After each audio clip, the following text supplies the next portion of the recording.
नमस्कार। तो बिहार में टीचर बनने का सपना है? अगर हाँ, तो ये जानकारी बिल्कुल सही जगह पे मिली है। हम यहाँ बिहार डीएलएड एंट्रेंस एग्जाम 2026 के बारे में स्टेप बाय स्टेप सब कुछ समझने वाले हैं, एकदम आसान तरीके से। देखिए, हमारा मकसद सीधा सा है, सबसे नई जानकारी देना और अप्लाई करने का इतना सीधा रास्ता दिखाना कि कोई कंफ्यूजन बचे ही नहीं। मतलब फॉर्म भरने में कोई दिक्कत नहीं आएगी। तो सबसे पहले ये समझते हैं कि ये डीएलएड एंट्रेंस एग्जाम है क्या। इसे कोई मुश्किल पड़ाव मत समझिए। अरे ये तो टीचिंग के उस शानदार सफर की पहली सीढ़ी है। यहीं से तो प्राइमरी और सेकेंडरी स्कूलों में पढ़ाने का रास्ता खुलता है। ठीक है, तो पहली सीढ़ी तो समझ गए। अब सवाल ये उठता है कि इस पर कदम रख कौन सकता है। मतलब चलिए देखते हैं कि सफर के लिए कौन कौन अप्लाई कर सकता है। इसे ना एक सीधी साधी चेकलिस्ट मान लीजिए। पहली बात, भारतीय नागरिक होना जरूरी है। दूसरी, किसी भी मान्यता प्राप्त बोर्ड से 12वीं पास होना चाहिए।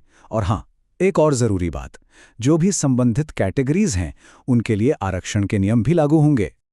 और देखिए, एक बात गांठ बांध लीजिए, उम्र सीमा जैसी जो खास जानकारी होती है ना, उसके लिए हमेशा, और मैं फिर कह रहा हूं, हमेशा ऑफिशियल नोटिफिकेशन ही चेक करना है, क्योंकि सही और पक्की जानकारी वहीं मिलेगी और कहीं नहीं।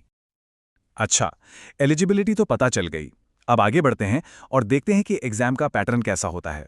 मतलब पेपर में आएगा क्या, ये जानना भी तो जरूरी है, ताकि तैयारी सही दिशा में हो। तो देखिए, एग्जाम का फॉर्मेट होगा मल्टीपल चॉइस क्वेश्चन वाला, यानी एमसीक्यूज। सब्जेक्ट्स की बात करें तो जनरल नॉलेज, मैथ्स, भाषा यानी हिंदी या इंग्लिश, और एजुकेशन से जुड़े कुछ बेसिक सवाल पूछे जाएंगे। हाँ, कितने मार्क्स का क्या होगा, कितना टाइम मिलेगा, ये सारी डिटेल्स ऑफिशियल नोटिफिकेशन में मिल जाती हैं। चलिए, अब आते हैं सबसे जरूरी हिस्से पर, यानी एप्लीकेशन प्रोसेस। हमने इसे एक पूरे रोड मैप की तरह बिल्कुल आसान स्टेप्स में तोड़ दिया है, ताकि एक एक चीज आराम से समझ आ जाए। लेकिन प्रोसेस शुरू करने से पहले 1 मिनट रुकिए। एक बहुत जरूरी सवाल, क्या सारे जरूरी डॉक्यूमेंट्स तैयार हैं?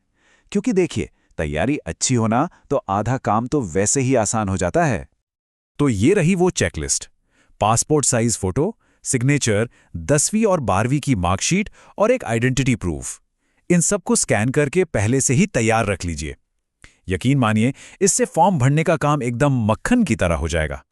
पूरी एप्लीकेशन प्रोसेस जो है वो इन 6 मेन स्टेप्स में सिमट जाती है। सबसे पहले होता है रजिस्ट्रेशन, उसके बाद एप्लीकेशन फॉर्म भरा जाता है, फिर जो डॉक्यूमेंट स्कैन किए थे उन्हें अपलोड करना है, चौथे स्टेप में फीस देनी होती है, फिर सब कुछ एक बार अच्छे से चेक करके सबमिट करना है, और सबसे आखिर में कंफर्मेशन पेज का प्रिंट आउट लेना बिल्कुल ना भूलें। तो ये पहला स्टेप यानी रजिस्ट्रेशन है क्या? ये बहुत सिंपल है।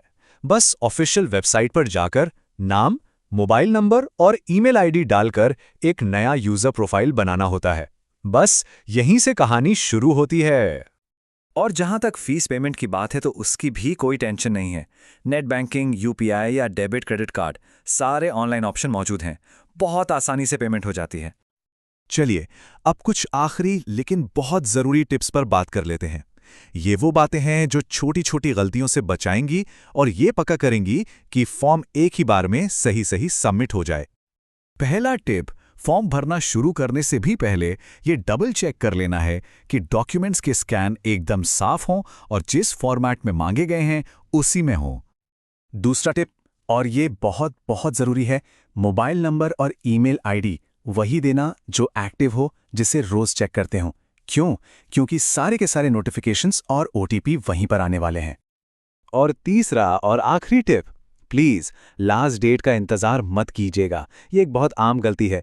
होता क्या है कि आखिरी दिनों में वेबसाइट पर ट्रैफिक बहुत बढ़ जाता है और फिर टेक्निकल दिक्कतें आती हैं। तो इन सब से बचने का सबसे अच्छा तरीका है टाइम रहते अप्लाई कर देना।